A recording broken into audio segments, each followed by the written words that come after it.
it's really nicely balanced going back to the Etihad, and probably on the night a fair result. I would agree with you, Peter. Yeah, fair result. Not both teams had their spells. You know, Manchester City dominated the first half, particularly the first half hour. But Vinicius Jr scored an absolutely brilliant goal, and possibly in the second half it was a similar story, but the other way around. Madrid came out and were playing very, very well. Man City looked a bit as if they were suffering a bit, and then this guy Kevin De Bruyne came up with a most marvellous strike. You won't see a better strike than that. Went in like an arrow, and Courtois had no chance at all. 2 goals of the highest level. I thought the skill levels were very huge. Yeah. I thought Vinicius Jr shown why everybody's going on about him. Brilliant performance tonight. I really enjoyed the game. Although it was a very tactical affair, I really enjoyed it. Yeah, isn't that what we saw during that second half, particularly, Shay? We saw 2 really well-organised sides, very disciplined in their approach, and in some ways that results in them cancelling each other out, but still a very interesting game to watch. Yeah, it was a great game, as Liam says. Some high-class performances on show, like we're talking at the elite level here, some brilliant performances. And very difficult to split them. He's spot on with the both halves. You know, Real Madrid came out second half a better team, and Man City couldn't really get near them for the first 20 minutes second half, and then obviously De Bruyne scored against the run of play, but like Vinicius Jr in the first half. And it was quite cagey at the end, and it was probably refreshing to see that Man City could be a bit more solid in the last 10 or 15 minutes, not going gung-ho to try and get a goal or anything, what we've seen maybe in previous seasons. The message come on from Pep maybe to say, OK, we'll get back to that. It'll be a 1-1. Let's keep it nice and tight. Let's not lose the tie tonight. But there's still a lot of football left in this tie, and looking forward to next week. Yeah, and considering the attacking talent that both sides possess, Liam, I suppose on the night, you have to credit the defences for doing extremely well. Yeah, Rudiger had a real battle with Haaland, but I think Rudiger came out on top. OK, he resorted a couple of times to strong-arm tactics, you might say. But, you know, he is very strong physically, and Haaland couldn't bully him. And Haaland depends on service, and I think you mentioned at the end of the game, Peter, that De Bruyne didn't have his best game in that respect. You know, his passing and his crossing didn't find the target tonight, and really the goal he scored salvaged a very poor performance from someone like Kevin De Bruyne.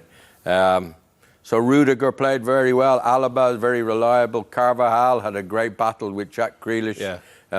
And likewise, City, their defenders didn't make any silly mistakes.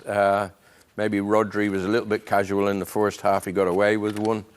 But it was very little between the teams. And of course now, this away goal doesn't exist anymore. So it's only half-time. It's only half-time, and all the indications from tonight will suggest the second leg is going to be probably equally as tight. But Shay, were you not a little bit surprised, considering, with City especially, the amount of talent that they have available to them on the bench, that Pep didn't change things a little bit more in the second half? Yeah, definitely, especially after his comments at the weekend. He said some of the players asked to be sort of rested for the Leeds game and maybe looking forward to this game, you know, but they did look at times tired, I felt, second half as well, and it's all well and good having this great squad of players, like, but at sometimes, you know, I was kind of speaking off air to Liam, but maybe change the 2 wingers, like freshen it up, and Rodri looked at times he was pulling the caravan, you know, but that's what Madrid, they shift you around, you burn your legs out. It's difficult. Both Rodri and Gundogan, I felt in the second half, they looked a bit leggy. Flagged, you know. The other thing that frustrated me a little bit with Man City as well was the set play delivery, because you look at the size of the Man City team versus the Real Madrid team, and they had a real height advantage, you know, but again, probably going back to what Liam says, the De Bruyne delivery, both on crosses and on set plays, they wasted so many corners tonight, frustrating. And then I suppose later on, Ederson made a couple of very good saves as well that we should mention as well. OK, well, we've lots to reflect on what was a very interesting night at the Bernabeu. Do it all again next week at the Etihad, and it's likely to be equally close. But Liam, on the evidence of what we've seen tonight, Real Madrid look that they'll be very capable of going away to Manchester and getting a result. So it's by no means a foregone conclusion, as I think we might have suggested at the top of the programme, that City should get through this tie over the 2 legs with relative ease. Well, I would have made it close, Peter, because Madrid is such an experienced team, and they have the players to hit you on the break, particularly Vinicius Jr. I'd say City have a slight advantage with that result there tonight, but Madrid are not bad travellers. You know, they seem to be able to go away. We saw a few weeks ago at Anfield, you know, went and scored 5 no stadium has any fear for those guys. Yeah. Modric and Cruz and Benzema. You know, these guys have been there, done it. They have the T-shirt. They're not going to go to the Etihad scared of the game.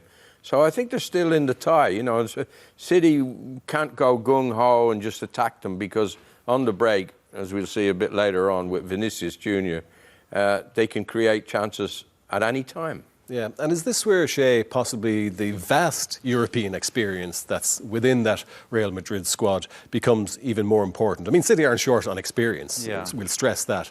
But in terms of European competition and knowing how to win these ties, and they proved it so much last year on many, many occasions, and they have that in their locker to hopefully try and do it again in the Etihad. I'm more worried after the first leg than I was before the game, which is... You know, I just felt that City were going to have too much to them. I thought they were going to create loads of chances. You know, I thought Courtois was going to be really busy, but, you know, he had a few saves to make, but nothing major. And again, it just shows the calibre of players you're playing against is in Real Madrid. They've been there before. It seems the bigger the game, the more they perform. They're at a level, and they've got that experience of winning Champions League, numerous Champions League. They've got one of the best managers in world football as well. It always seems to get the job done. So this tie is definitely not over yet. Yeah, you mentioned fatigue there, just the break possibly being a factor for some of the players. But do you think that's the case? I mean, the Real Madrid players, I think, have played 54 matches this season. Not them all, obviously, because they rotate the squad. 53 for Manchester City. And yet, maybe Real didn't look as tired during that game tonight. Well, it looks like maybe Real Madrid took the foot off the pedal in the Liga as well. You know, there are plenty of points off Barcelona, whereas City are firing on three fronts and firing like they can't slip up in the league. It's not like, you know, Arsenal's result at the weekend against Newcastle. They're pushing them all the way to maybe the last game of the season, so they can't even rest players for the Champions League. They have to grind out results in the Premier League as well. Got the FA Cup at the end of that as well, but maybe Real Madrid have, as they have done in the past, Liam, they've prioritised the Champions League.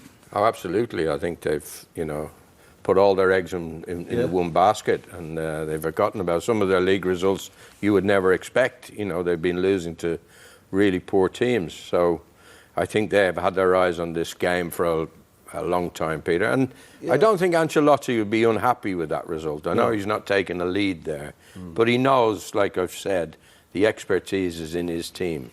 I'm just thinking, Liam, you know, given the competitive nature of the Premier League, arguably the strongest league in the world, not only in European football, and initially you think that's possibly the advantage to Manchester City because they're so used to high calibre games, but maybe in this situation, as the season wears on, because they have so many very, very competitive games in the Premier League, Real don't have that in La Liga to contest with. No, so the game is next week. I think Man City go to Everton at the weekend. Everton got a great result last night. They'll be firing on all cylinders, and City have got to go and handle a different type of game. But they've shown that they have the ability and they have the players to do it, you know. So I would expect City to win the league. I would expect them to win the FA Cup. But I'm not too sure about the Champions League. I still think it's a 50-50 job. Yeah, definitely in the balance. And it was Kevin De Bruyne's goal that ensured that it is in the balance, but gave City possibly a better chance going to the second leg. But quite a strike. And he wasn't having his best night in a City shirt, was he? Yeah, he'll probably look back and analyse his own performance tomorrow and think, you know, he could have done better, as I mentioned before, with set plays and delivery and stuff. But it actually comes from a mistake from Camavinga, the fullback. He tries to play it into Rodrigo, I think, in midfield. They won it back here high up the pitch, and then it's a really poor mistake, you know, and it gets cut out by Rodri, does well, feeds it out to Jack Grealish, and you know, you think there's no danger at this point, but the Madrid just switch off for a second. We'll score from behind the goal in a second as well, but it's a phenomenal strike. We've seen Kevin De Bruyne do that in numerous cases, both right foot and left foot. But if you just see as Rodri plays it out to Jack Grealish, and Gundogan does a lot here in this as well. He's a calmness about him. You know, he attracts, was it 1, 2, 3, 4, 5 Madrid players towards the ball, and he just lays it off nearly with a message on it to De Bruyne. I want you to hit that. You know, he didn't wrap it into his feet and all. The pace on the ball makes it, and you want anybody better on the edge of your box to hit a strike like that, and this angle, I think, Liam, is just a phenomenal strike, isn't it? Yeah. Courtois, the ball was in the net before he moved. He hit it so hard. Yeah. It really was a rocket of a shot. Great shot. OK, we mentioned, Liam, that in general the defences did extremely well, so the chances were limited. But Real Madrid show what they're capable of right at the start of that second half. A wonderful move that ended with Benzema going very close. Yeah, it was actually deflected, but great passing movement from Madrid with Vinicius Jr involved, little 1-2s with Benzema. Great flick there from Carvalho, I think it was. What he's doing up there, I don't really know. But great little flick from him, and he's in on his left foot and just gets deflected. This was a chance that Benzema had. Edison, I thought, played well. Shay, you're the goalkeeper on the panel. Yeah, I thought both goalkeepers played well tonight, but he played particularly well. Yeah, great save. And this is a late on one, the one we're just going to show there as well. It's a great strike from the edge of the box, and he stood up to the challenge. And again, their set plays were better than Man City set plays. The delivery makes it all important, and two crucial saves from Ederson. Yeah, Thibaut Courtois, another fine performance for him between the posts for Real Madrid. Where do you rate him among the top goalkeepers in the world at the moment? Yeah, it's hard to say who's the best because it's always a bit of opinion, football in general, but he's got to be up there. I would say top 3 or top 4 goalkeepers in the world. And again, next week when he goes to the Etihad, they'll be dependent on him. We talked about last year how Real Madrid won the Champions League. He got man of the match against Liverpool, wasn't it? And the rounds before that as well, he was so important. And again tonight, big moments, he came up with some big saves. Not overly tested tonight, but I'm sure at the Etihad next week he'll be quite busy, I'd say. He probably will be. Let's have a look at the few opportunities that came City's way during that second half. De Bruyne involved, but weak finishes, and Courtois not really tested here, really. Yeah, he still had to stand up firm, I think, on the first one. De Bruyne was through in a 1v1 situation, and you know, he's still got to be, you know, stay his ground and make the save. The angle's a little bit against De Bruyne here, but at the same time, you know, he's just gone for power. Still a very good block, Peter. He's 6'5", 6'6", and I was going to say, Shay, he's so big. He's so big. Man. He doesn't give Bruyne much to hit, but he spreads himself. He keeps that strong right hand, and you know, it makes the save. And you might think that looks easier because it is. Because on De Bruyne's left foot from a similar position, if it was on his right foot, there might be a bit more power behind it. But again, he makes everything pretty comfortable. You know, saves at the right time. That was Alaba, I think, with a great block. The Courtois didn't have to make a save there, but. You know, we're not talking about loads of chances. We thought that City would do him before the game. You know, he's not making 10 saves. He's making 1 or 2 important saves, yes. But again, I think Liam says it's the calibre you're playing against. That Real Madrid team seem to step it up when the big games come about. Yeah, and of the attacking talent that we were looking at tonight, Liam, Vinicius Jr was the player who impressed you most. Yeah, I thought the Madrid defence kept Haaland very quiet. Haaland is the kind of player that needs service. He needs the chances to be created for him, but this guy can do things on his own. You know, you don't see Haaland dribble people and go past people like this guy can. This was a great ball into Benzema, and he's so quick that if you give him that was so close. Great defending from Diaz to get that away. Otherwise it was a tap in from Benzema. That wasn't so good, but he takes people on. He's so quick. Walker is one of the quickest full-backs you'd see in world football, and yet that was some battle that was going on there tonight between the two of them. I don't know whether you saw after the game they hugged one another because they know that was a hell of a battle, how quick those two players are. And this was the goal, which was absolutely... it's hard to pick the best goal, isn't it? There were 2 brilliant goals from 2 brilliant players.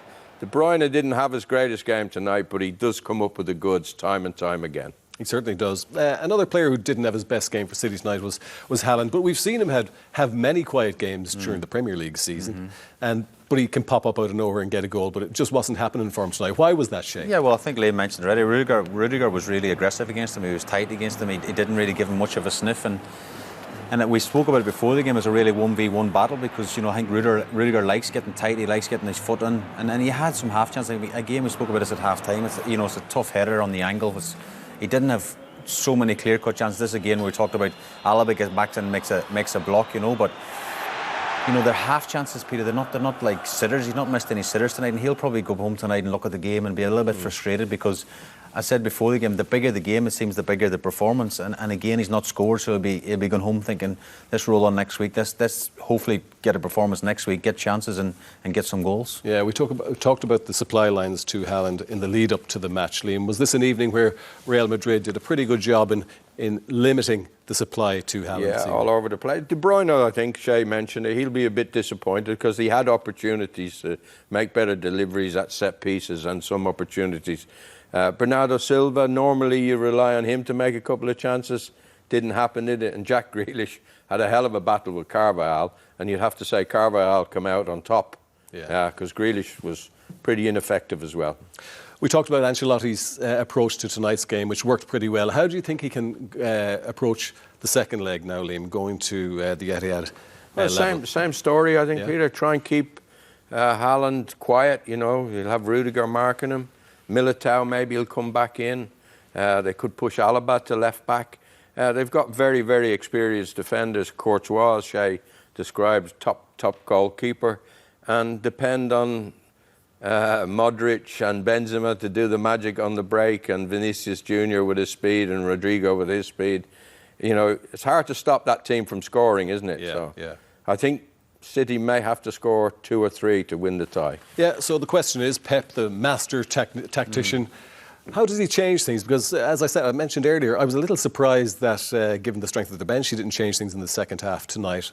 How can he approach it differently for the second leg? Yeah, I don't know. I think more clinical, maybe moving the ball quicker, you know, getting more bodies in the box. They were a bit cagey at times. Especially the first half an hour, they started really well, but again, they didn't overly create too many chances. So he'll be frustrated that we didn't, like Pepper, Courtois didn't get more bodies, flood more bodies, commit more bodies forward. But then he's probably reluctant to do that because you leave yourself open, as Liam rightly said, with Rodrigo and Vinicius on the break. So what's he going to do next week? I don't know. There's an Everton game in between, which is still going for the Premier League. They won that, as you say. Everton, they're buoyed by their results, so it's not clear. But they have got very good quality on the bench. We talk about Mahrez, Phil Foden's back in the squad now as well, so maybe he'll freshen it up next week. OK, well, it should be an intriguing contest, possibly the biggest match at the Etihad ever, when you come to think of it.